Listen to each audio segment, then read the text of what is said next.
Hey friends, so this is my IVF update. By the time you're seeing this, we are Michiganders. But right now, we are about 4 days away from our big move.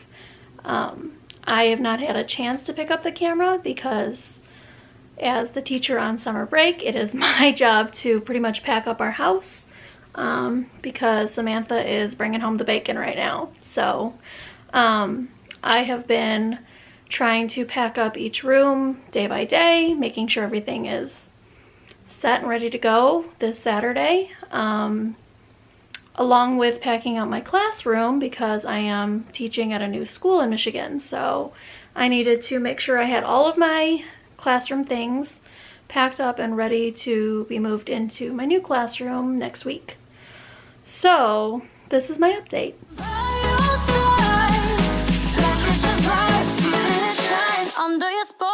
So I was on my second IVF cycle when we did our life update about all of the changes coming, and shortly after that my cycle was canceled.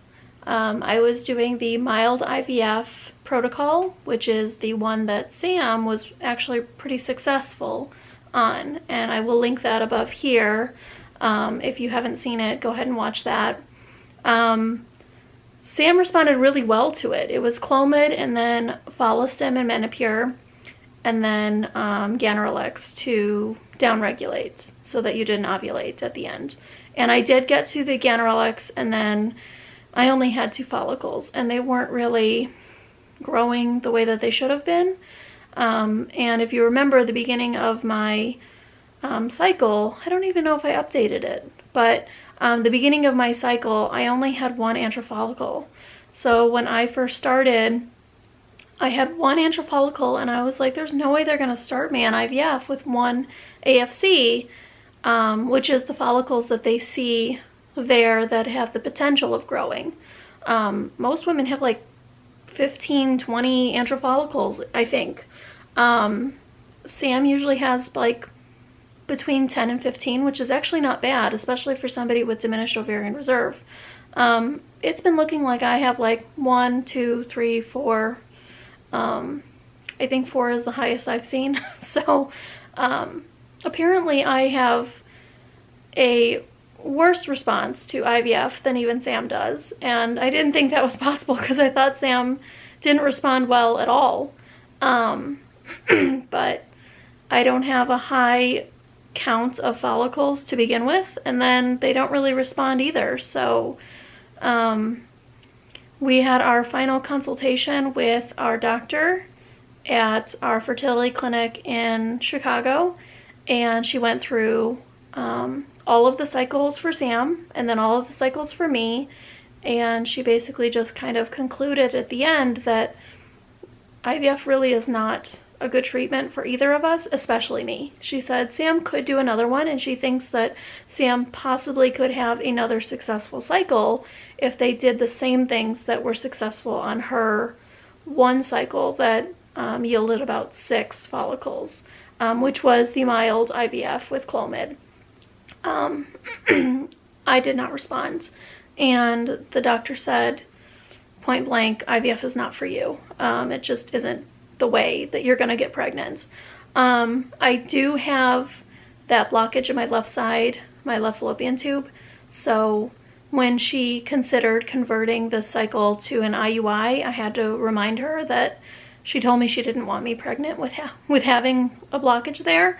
It could be dangerous for a growing baby. It could be just a little bit more toxic because that fluid holds bacteria and it can leak back into the uterus. So she did say that she would not recommend an IUI with having that blockage.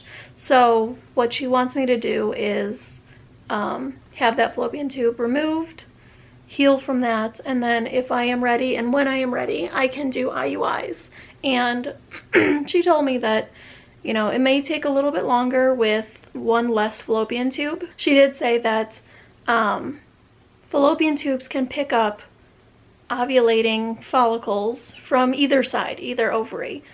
She said that a lot of times we picture fallopian tubes just kind of like out there, just like hanging out with the ovary, and when the follicle is released, then it picks it up and it goes. And she said it's really a lot more fluid. They kind of move.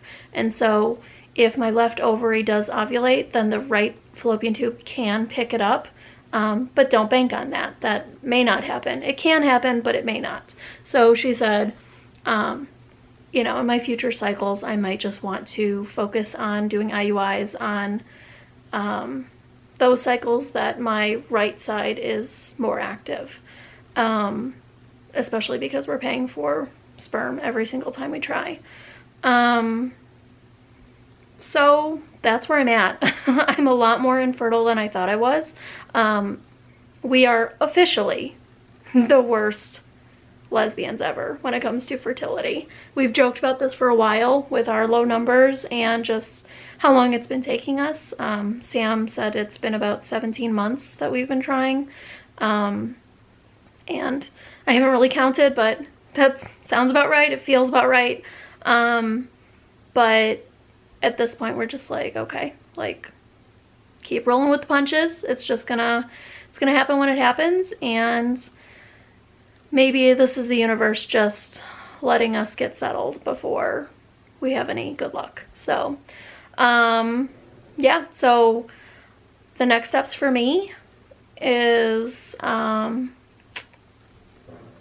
have my fallopian tube removed, get established at a new fertility clinic, which we actually already have an appointment set up for next week. We did a little bit of homework and found a good clinic that is recommended by a couple of friends, and our Chicago doctor said that she recommends that clinic as well. So we have our appointment set up.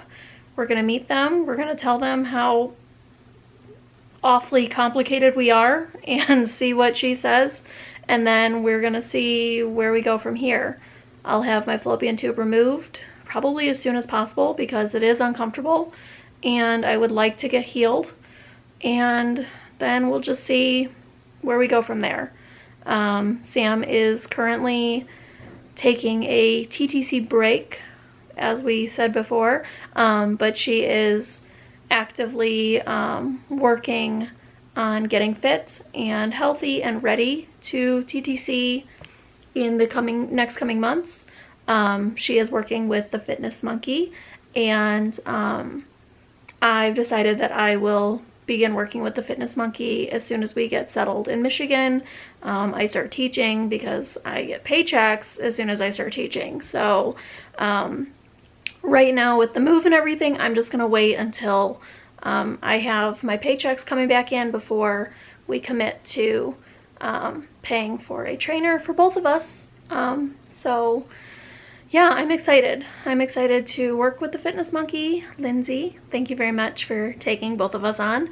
And I'm excited to see where we are in a few months. Like, I know that things are not going to drastically change overnight, but if this has taught us anything other than patience, it's that life can look very different after just a few months, and what we want to happen and what we expect to happen is not always what's going to happen and what's right. So we'll see. We'll see where we are in a few months. But until we have a positive pregnancy test, we're just going to enjoy life in Michigan with being around family and friends and getting fit in the process. So keep up with us. We are going to keep posting. I know it's been a little while since we've posted last, but with the move, it's just been impossible. But once we're settled, we're gonna be posting a little bit more. We have some good ideas. If you have anything that you would like to see us post, drop a comment down below.